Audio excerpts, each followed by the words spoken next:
just got here. I'd have been here sooner, but I wasn't. Anyway, I'm Randy Hatch from beautiful downtown Branford, Florida, population 650, and I am a farmer and a rancher and a miner of agricultural products. So if you go into Walmart or Lowe's or Home Depot and you buy a bag of lawn and garden lime, more than likely it came from me, and more than likely I touched the bag because I was doing that this morning before I left. Anyway, I spent 8 years as county commissioner in Suwannee County. During that 8 years, I was elevated to the position of president of the Florida Association of Counties, so I've actually helped represent all 67 counties of the state in all of their various issues, mostly on the consumer services side. That's generally what county commissioners specialize in, providing services to the public. And when the opportunity came to see an open seat that a friend of mine is holding now, a fellow I worked with for many years on a project we called the CARES program, which was to deal with the non-source points of pollution, where it related to applying animal waste products for fertilizer. And we have seen the Swan River Valley's nitrate levels in the river drop 18 to 20% over the last 5 years. That is a very, very significant drop, and shows that voluntary help from the agriculture community works. It works very well. You do not need to regulate people to death to get them to do the right thing. Farmers have always done the right thing. Now, in my past, I started into becoming politically active by parking my tractor down almost in the old Capitol building back during the farm strike. I don't know how many of you remember the farm strike, but we had 10,000 tractors running up and down Appalachia Parkway in Tallahassee. Mine was fourth one from the front. And I had business cards. So the old statesmen of Florida, the Bob Grahams, the Wayne Mixons, the Dempsey Barons, all that group, thought I was the perfect example, the poster child of the family farm crisis.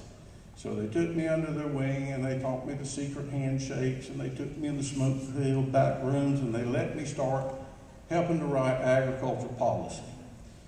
That was way back in the late 70s. I wrote a little bill called the Right to Farm Law. How many of you benefited from that or are aware of that? And from there, we worked on other agricultural policies for many, many years, and I always stayed just below the radar. And then back in the year 2000, I went a little bit crazy, and I decided I'd run for a political office, and the people in my district were a little bit crazier, and they elected me. And then they re-elected me. I was the first county commissioner to get re-elected in that district in 28 years. Well, the reason they re-elected me is because I was able to fight and fight hard for their causes. I was their strong voice in the city of Live Oak, whoop-de-doo, but I was also their strong voice in Tallahassee and Washington. And because of that, the county commissioners of the state decided they wanted me to lead their causes as well.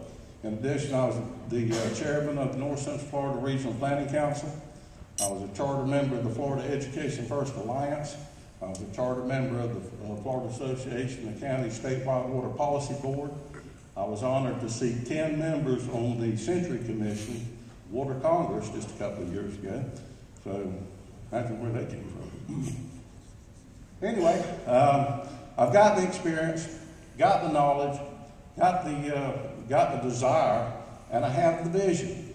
As I go throughout the state sharing the vision of a state and a country that is 100% energy independent of foreign oil. And people say, well, whoa, Kemosabe, that's a little early. It's not.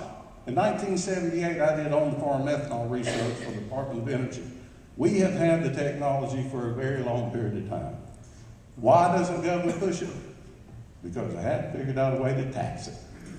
And that is the truth. They will take any new technology out behind the barn and beat it in the head till it's dead, rather than bring it up and lose the tax money on fuel that builds every bit of our roads and every bit of our bridges. So I decided to try something a little different. I decided to take government out of competition with the public for the fuel supply.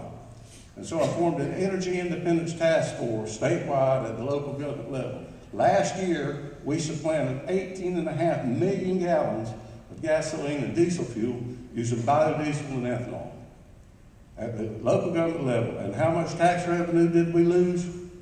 Zero. Because the government doesn't pay taxes on gas. And they're the only ones who don't. So that's, not only is it revenue neutral for government, but by helping to drive the price of gasoline and diesel fuel down, the general public will generally buy more of it. And since government gets paid by the gallon, not by the dollar, it makes more money for roads and bridges. So it enhances the revenue stream. This policy, by the way, was not very popular with folks who had sold it out to the oil companies and taken a lot of money from the fuel distributors. But not to worry about that. I guarantee you, the fuel distributors are not giving me any money. And nobody else has either. Well, we're going to work on that. Anyway, my name is Randy Hatch. I'm running for Commissioner of Agriculture and Consumer Services. And I've always been told that there are several elements to a good speech. You got to have a really good beginning, and you got to have a really good ending, and you got to keep them just as close together as possible. So with that, thank you.